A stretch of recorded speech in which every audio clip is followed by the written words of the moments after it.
su-aasha isweydiinta le markaa ma aha nebi maxamed weynayntiisa kama hadlayno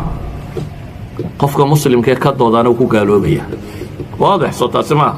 qofka muslimka ee nebi maxamed weynayntiisa ka dood geliya uu ku gaaloobaya waa maxay markaa cilladu xaggay ka jirtaa cilladu waxay ka jirtaa maalintaa in la xusaa ma tahay qaab loo weynaynayo waa isku wada fursanna inaynu weynayno laakiin qaababkii layna faray inaynu nebiga u weynayno maalintaa in la xusaa ma ku jirtaa nebigu inooma sheegin isaguna ma xusin saxaabadii la joogtayna ma xusin taabiciintii ka dambaysana ma xusin madaahibta afarta ah culammadaynu ku naqaanayna may xusin haddaa xaggay ka timi waa dambay muslimiinta badh ay la yimaadeen taarikhyahanada badh imaam almaqhrisiy fii kitaabihi siduu ku qirinayo waxay soo bilaabantay bay ku tilmaamaan dowla alfaatimiya markii ay joogtay masar dowladdii ka talinaysay cubadiyiinta la odhan jiray ee qolo shiica ahayd ayaa waxay keentay 6 mawlid 6 birthday mawlidku waa birthday 6 birthday in la xuso nebiga calayhi salaatu wasalaam cali bn abi aalib faatima xasan iyo xuseen iyo boqorka shantaa inuu noqdo waxa la xusaya lixdaa inuu noqdo waxa la xusaya dowladdii shiicada ahayd baa la riday markii la riday nimankii meesha qabsaday waxay dhahay war shanta shiicadana inaga tuuro nebigana iska xusno shantiina way ka tageen kanna way xuseen culammada wakhtigaa wixii ka dambaysay waxay isweydiiyaan war mas'aladani ma ka mid tahay wixii diintu inoo sheegaysa mise kama mid aha culammada badh waxay idhahdeen war dhibi kuma jirto haddii nebiga la xuso waa kaasi culamo badanina waxay leeyihin war waxani ma soo garan laakiin anigu hal kalaan kuu sheegayaa waxaasoo dhan ka baxsan haddaad maqasho mas'alada nebigu ma samaynin ama saxaabadii ma samaynin kama samaynin su-aal baan ku weydiinaya nebi maxamed siduu alle u caabuday si ka badan miyaad u caabudi karaysaa maalintaad intii nebi maxamed uu sameeyey dhammayso aan isugu nimaadna bidaca markaa socankaa maaha maalintaad intii nebi maxamed ka adkaato aan isweydiinna waxaa soo hadhay ma bannaantay mise ma bannaana laakiin intiiba haddaanad haynin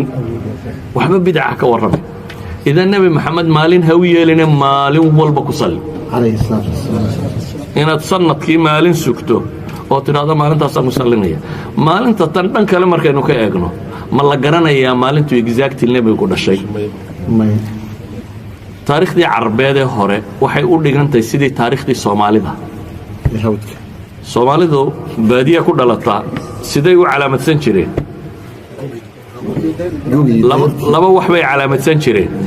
toddobaadka maalintay ka dhashaan way calaamadsan jireen waxaad maqlaysaa hebel isniin buu dhashay khamiis buu dhashay jimcu dhashay iyo axad buu dhashay taa soomaalidu ma laha way calaamadsan jireen waxay kaloo calaamadsan jireen gugii ama dayrtii la dhashay wixii jiray gugii reer hebel lagu duulay gugii hebel dhintay gugii dayrta badnaa gugii cayn ayaa la calaamadsan jiray carabtii jaahiliyaduna saasay ahayd nebi maxamed markuu dhashay calayhi salaatu wasalaam wuxuu inoo sheegay maalintuu dhashay iyada wuu sheegay isniin baan dhashay buu yidhi isniintana wuu soomi jiray isniinta iyo khamiisahana wuu soomi jiray markaa wuu sheegay inuu isniin dhashay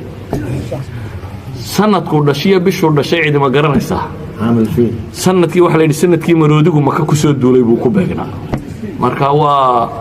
sanadkii maroodiga markaa taariikhda la raadinaya war sanadkaasi halkuu kaga beegnaayo halkaasuu ku beegnaayo halkaasuu sanadkii maroodigaa ugu dhashay ayay culammadu yidhahdeen bisha ma la garanayaa waxay yidhahdaan waxaa loo filaya inay tahay bisha rabiicul awal ahay maalintana isniinta rabiicul awal qolo waxay yidhahdeen 12 ka ahayd taarikhyahanada hadda jooga waxay leeyihin markaa dib loo baadho 12 isniinba maaha nebiguna wuxuu yidhi isniin baa dhashay soo maaha haddaad dib u raacdo bay leeyihiin 12 isniin ma haysee la yeelaya أحد الحفاظ وحلي ورسقال كه علماء كلام حقبت السداد مركا مالنتا 12 هو أشهر الأقوال وورك وقوع عنصن تاريخي هنا ضوي قرن لكن إكزاكت لينا يهيد مالنتاسي حتى مالن لسكوا فقسي معه صدودو هديتي النبي وينين تسمالين والبوينه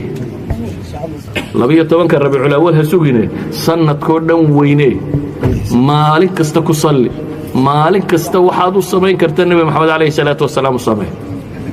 hadday tahay maalintaasi miyay diinta ku soo aroortay waxa dilla ammaan arag anugu wallahu